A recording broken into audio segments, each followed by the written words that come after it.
alaikum wa rahmatullahi ta'ala wa barakatuh. Aujourd'hui, on va voir une nouvelle leçon. Alors, la dernière leçon qu'on a déjà vue, ce sont les fonctions.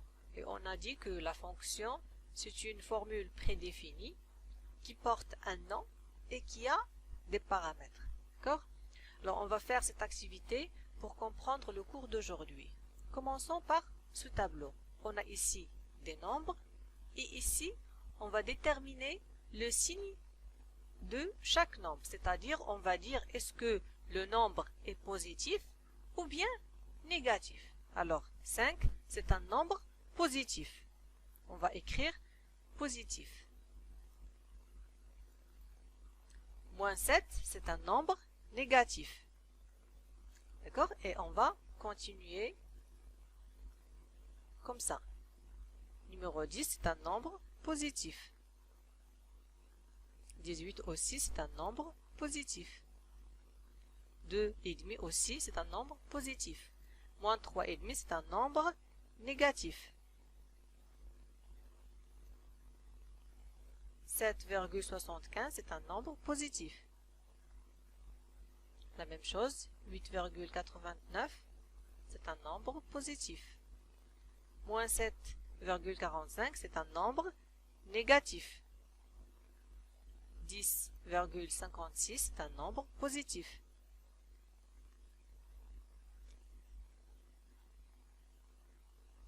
Et moins 9,63, c'est un nombre négatif.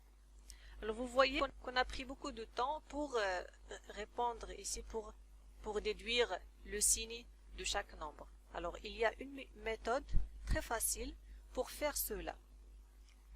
Ici on a une condition. Quand on dit qu'un nombre est positif, quand ce nombre est supérieur ou égal à 0. Et un nombre est dit négatif quand ce nombre est inférieur à 0. D'accord? Alors on a une condition. Alors quand on a une condition, on peut utiliser ce qu'on appelle la fonction si. On dit si le nombre est inférieur à 0, ce nombre est négatif. Sinon, c'est-à-dire si il est supérieur ou égal à 0, ce nombre est positif. Alors la fonction si, on ne va pas faire tout ça, on va seulement travailler sur la première cellule. Alors on écrit égal, la fonction si, elle s'appelle la fonction si. La fonction si admet des paramètres. Alors on écrit la condition ou bien ce qu'on appelle le test logique. D'accord? Alors si ce nombre est inférieur à 0, d'accord? Puis on va écrire le point virgule, regardez ici le test logique, point virgule.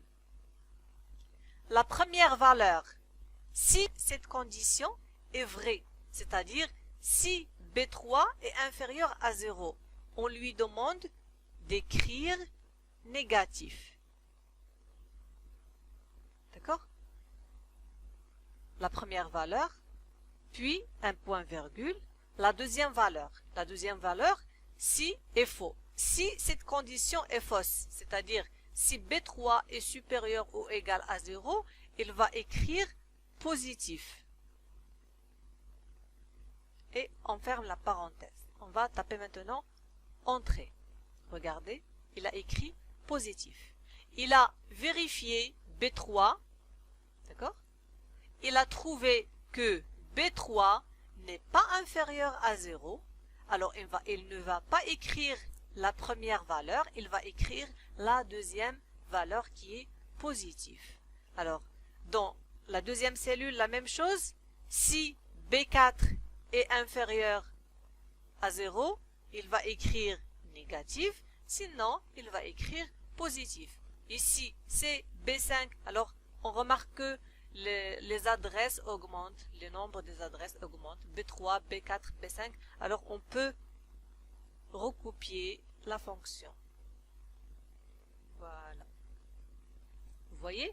Alors, on écrit égal si, puis le test logique ou bien la condition, ce qu'on appelle en arabe الشرط.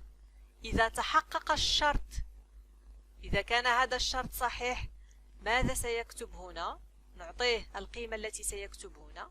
وإذا لم يتحقق الشرط نعطيه القيمة التي ستكتب هنا.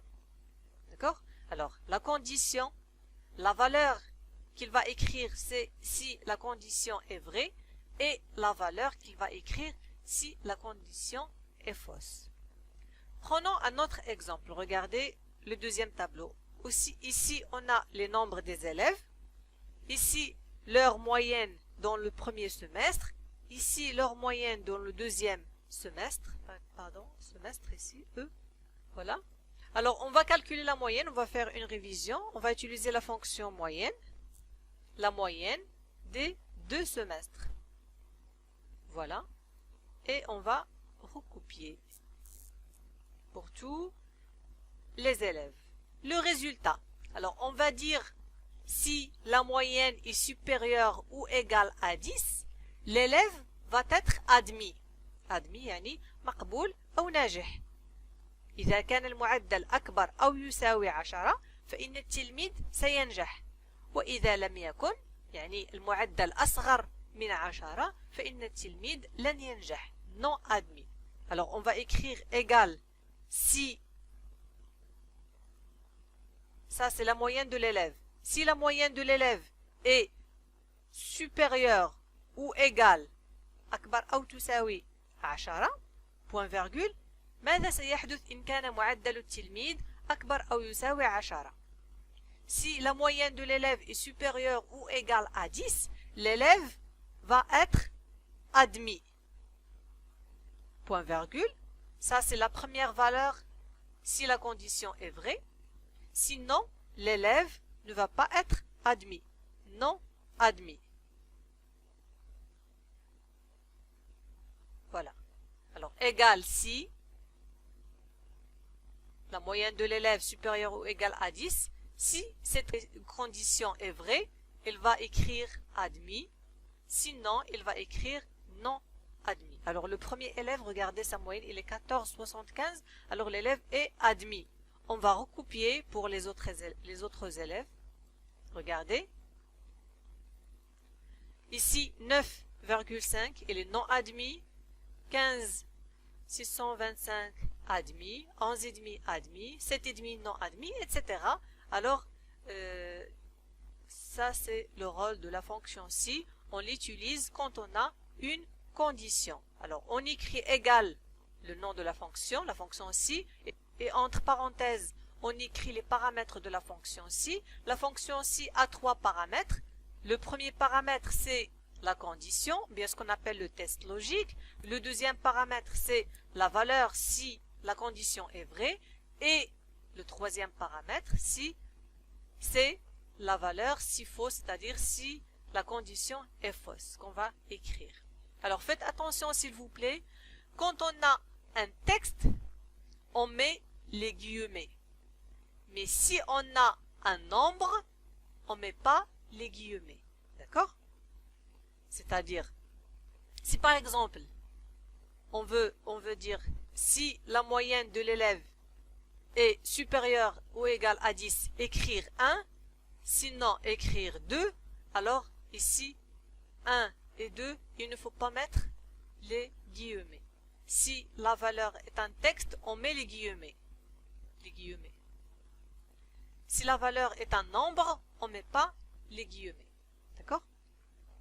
Alors voilà le cours. La fonction si. La fonction si renvoie une valeur si la condition que vous spécifiez est vraie et une autre valeur si cette condition est fausse. Sa syntaxe, c'est-à-dire comment on écrit la fonction si. On écrit si, entre parenthèses, la condition, c'est-à-dire le test logique, la valeur numéro 1, c'est-à-dire la valeur si la condition est vraie, et la valeur numéro 2, c'est-à-dire la valeur si la condition est fausse. La condition, ou bien test logique, c'est toute valeur ou expression dont le résultat peut être vrai ou faux. La valeur 1, la valeur vraie, c'est la valeur qui est renvoyée si la condition est vraie. Valeur 2, ou bien la valeur fausse, c'est la valeur qui est renvoyée si la condition est fausse. Exemple, si la cellule A2 contient un nombre négatif, alors le texte affiché dans B2 sera négatif. Sinon, le texte affiché dans B2 sera positif. Alors le texte écrit dans B2 est égal si A2 est inférieur à 0, on va écrire négatif, sinon on va écrire positif. Alors ça c'est le cours que vous allez écrire dans la partie des cours. Et je vais vous donner un exercice à faire. L'exercice est comme suit. Ici on a les employés, le عمال, leur âge, leur ancienneté, الأقدمية في العمل, le nombre d'enfants, عدد الأطفال, et ici on a le prime âge, prime NE et le prime total. La première question, calculer la prime âge. La prime âge, si l'âge de l'employé est supérieur à 40, alors prime âge égale 200. Sinon, prime âge égale 0. La deuxième question, calculer la prime ancienneté. Si l'ancienneté est supérieure à 5, alors prime ancienneté égale à 250. Sinon, prime ancienneté égale à 0. Calculer la prime NE. Si le nombre d'enfants est supérieur à 3, alors prime NE égale 150 fois le nombre d'enfants. Sinon, prime NE égale 0. La question 4. Calculer la prime totale telle que prime totale égale prime âge plus prime ancienneté plus prime nombre d'enfants. Vous allez essayer de faire l'exercice et je vais vous donner la correction maintenant. Mais essayez de faire l'exercice vous-même.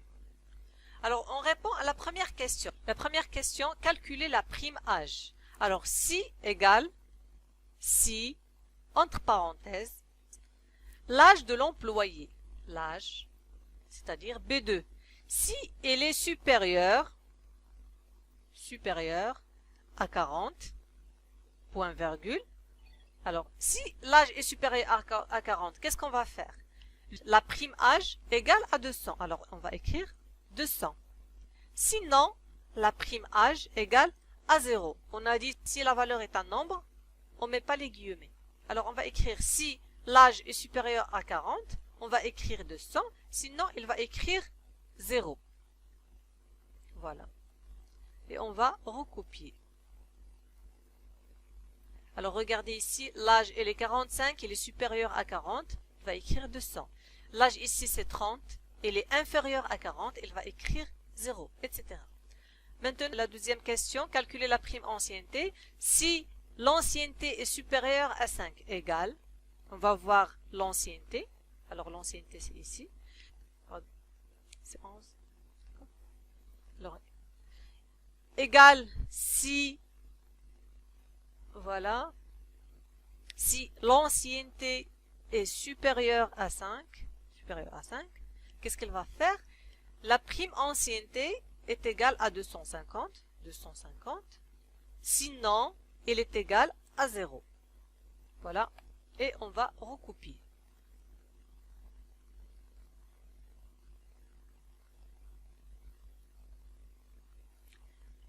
Prime nombre d'enfants égale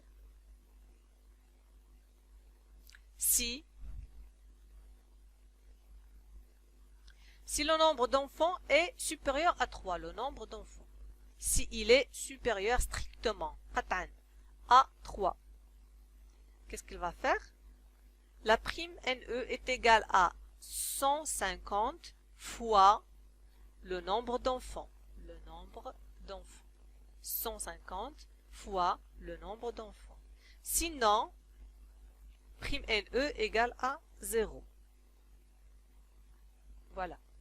Si le nombre d'enfants est supérieur à 3, la prime NE égale 150 fois le nombre d'enfants, sinon elle est égale à 0. On va recopier. Regardez, le nombre d'enfants ici pour tous les employés. Seulement l'employé numéro 4 qui a le nombre d'enfants est supérieur strictement à 3. Alors, il va obtenir comme prime 150 fois le nombre d'enfants. Et pour tous les autres employés, ils ont 0 comme prime pour le nombre d'enfants. La prime totale. La prime totale est égale à la prime âge plus la prime ancienneté plus la prime de nombre d'enfants. On va utiliser la fonction somme de la prime âge, la prime d'ancienneté et la prime, et on va recopier pour les autres employés. Voilà. Ça y est? Alors, merci et à bientôt dans une nouvelle vidéo, Inch'Allah.